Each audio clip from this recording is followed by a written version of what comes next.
Hay mga guys, meron akong ichichika sa inyo. Kailangan malaman nyo ito mga guys para pag dumating na ito mga guys, at least alam ninyong lahat, no? So ganito po pala ang plano, no? Merong nagchika, isang very reliable source mga kaibigan, no? Ganito ang plano nila.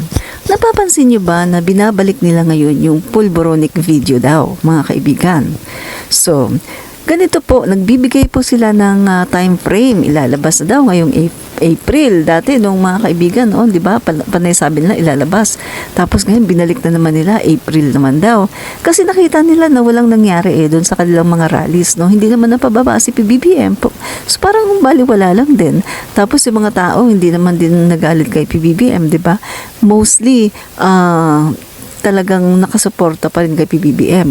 In short, hindi nagtagumpay yung kanilang pagmumura, yung kanilang pagbibintang, hindi nagtagumpay kasi ang tao ngayon, matalino na guys, no? Kahit anong sabihin nila, iiba yung nakikita kay PBBM. Wala namang manifestation na addict, di ba? So, ganito ang gagawin nila mga guys. Ang video, manggagaling pa ng China. Eto ay kasalukuyan pa na ini-edit. Mga guys, natatandaan niyo ba yung nangyari kay Zelensky? Diba si Zelensky mga kaibigan, ginawan siya ng propaganda, no? Na ipinakita mga kaibigan, edited video ginawan siya ng propaganda para siya ay sirain, para sabihin na ay nagko-cocaine kaya yan, mahilig makipaggera, war freak. Mga kaibigan, no? Nung kinakausap niya si Elon Musk, yun pa ang video na ginamit mga kaibigan na pinapakita yung cocaine.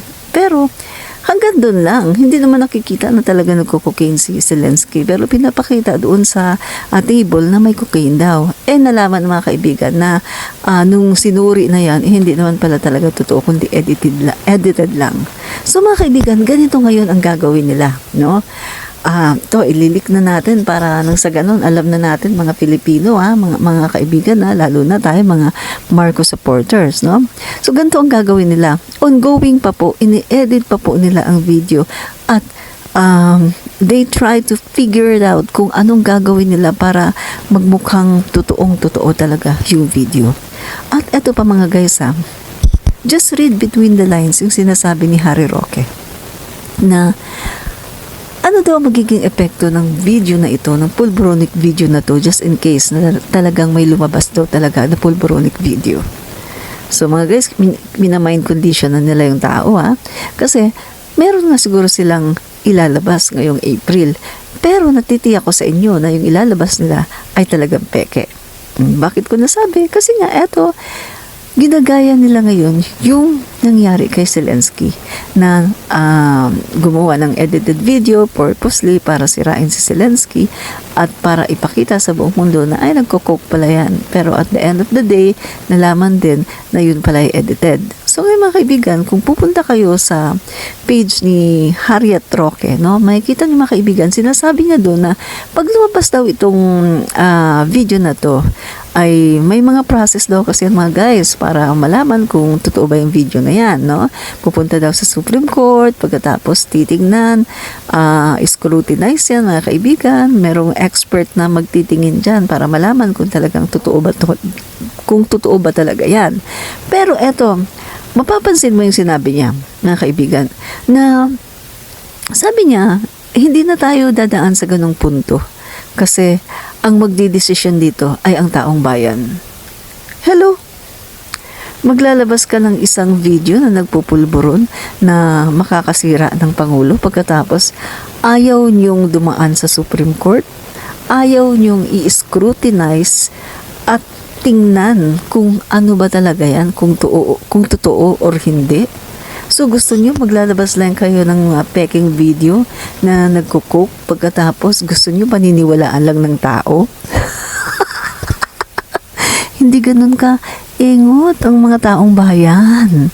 Ang taong bayan ngayon ay matalino na. So hindi ganun ka engot ang taong bayan, no?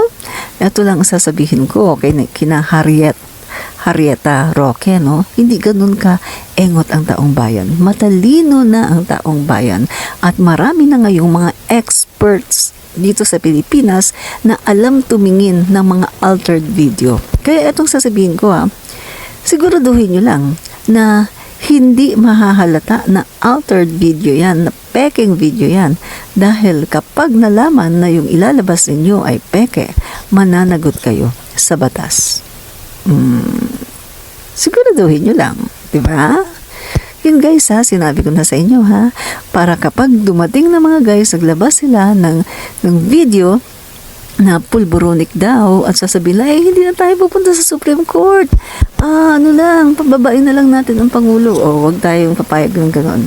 Kailangan dumaan yung video na yan sa scrutinization, sa talagang titingnan yan ng mga eksperto kung yan ba talaga ay tunay or hindi. Kasi ito ay kasiraan sa ating Pangulo. Diba?